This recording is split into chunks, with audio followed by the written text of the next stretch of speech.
Assalamualaikum warahmatullahi wabarakatuh. Perkenalkan, nama saya Irma dari Fakultas Tarbiyah Prodi Pendidikan Agama Islam dari lokal 2D NPM 24126299. Jadi saya di sini ingin sedikit menjelaskan tentang pengertian ulumul Quran, ruang lingkup pembahasan Al-Quran, tujuan ulumul Quran, dan sejarah ulumul Quran. Yang pertama, pengertian ulumul Quran. Ulumul Quran secara bahasa berasal dari dua kata, yaitu ulum dan Al-Quran. Ulum yang artinya ilmu-ilmu, dan Al-Quran yang artinya kitab umat Islam. Secara istilah, ulumul Quran adalah ilmu yang membahas segala hal yang berkaitan dengan Al-Quran. Intinya, apapun yang berkaitan dengan Al-Quran, seperti cara turunnya, bagaimana cara penurunan Al-Quran, susunan ayat Al-Quran, dan susunan ayat dan suratnya dalam Al-Quran, makna-makna Al-Quran, serta ilmu-ilmu lain yang berkaitan dengan pemahaman Al-Quran.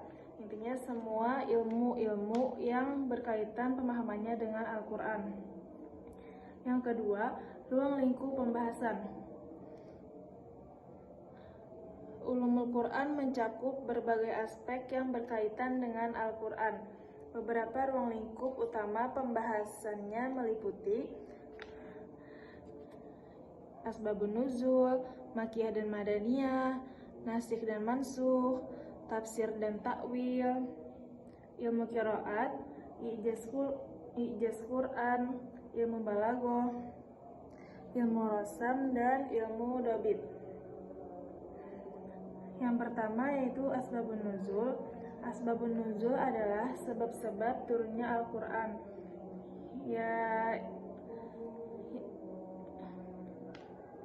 Sebab-sebab turunnya Al-Quran, kayak misalnya surah ini kenapa jadi diturunkan, disebabkan apa.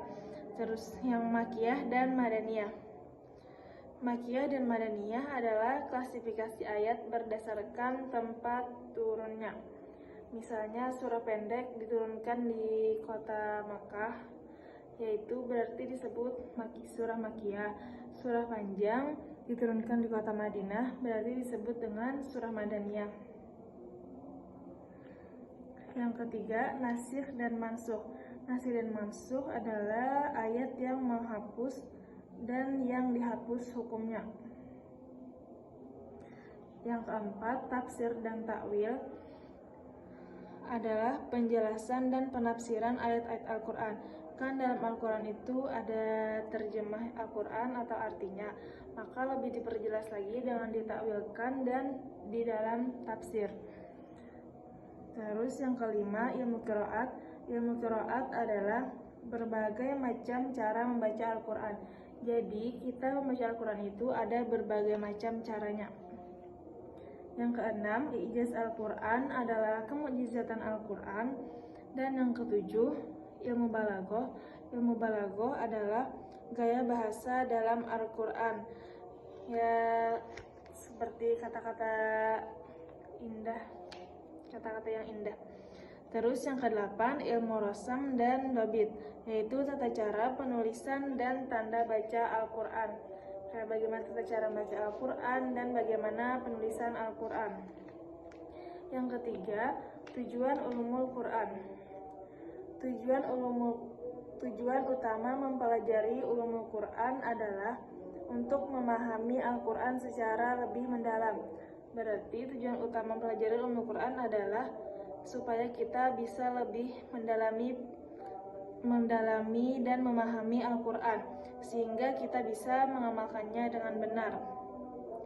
Beberapa tujuan spesifiknya antara lain, yang pertama, mengetahui latar belakang turunnya ayat-ayat yang tidak terjadi kesalahpahaman dalam menafsirkannya.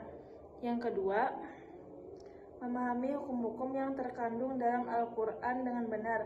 Jadi kita harus memahami hukum-hukum yang terkandung dalam Al-Quran dengan benar. Yang ketiga, menguatkan keyakinan terhadap kebenaran Al-Quran sebagai wahyu dari Allah. Jadi kita harus yakin bahwa Al-Quran itu adalah wahyu dari Allah Subhanahu wa Ta'ala. Harus kuat keyakinannya. Yang keempat, menjaga keaslian Al-Quran dari perubahan atau penyelewengan. Jadi kita harus menjaga keasliannya tuh kayak ibaratnya tuh harus yang asli, jangan ada yang dari perubahan atau penyelewengan. Yang keempat, sejarah ulumul Al-Quran. Pada masa Rasulullah SAW, para sahabat memahami Al-Quran langsung dari beliau. Jadi pada zaman Rasulullah SAW itu, para sahabat-sahabat itu memahami Al-Qurannya langsung dari Rasulullah SAW. Sehingga ilmu-ilmu tentang Al-Quran belum dibukukan secara sistematis. Kan dahulu tuh Al-Quran tuh kayak ditulis di atas batu loh gitu. Terus setelah Islam menyebar luas dan umat Islam dari berbagai macam latar belakang bahasa mulai membaca Al-Quran. Dan seiring berjalannya waktu, umat Islam pun mulai membaca Al-Quran. Maka dari itu muncullah kebutuhan untuk membukukan ilmu-ilmu yang berkaitan dengan pemahaman Al-Quran. Karena dilihat-lihat umat Islam banyak yang mulai membaca Al-Quran, maka dari itulah muncul kebutuhan untuk membukukan ilmu-ilmu yang berkaitan dengan pemahaman Al-Quran. Pada abad kedua dan ketiga Hijriah, para ulama mulai menulis kitab-kitab yang membahas ulumul Quran, seperti kitab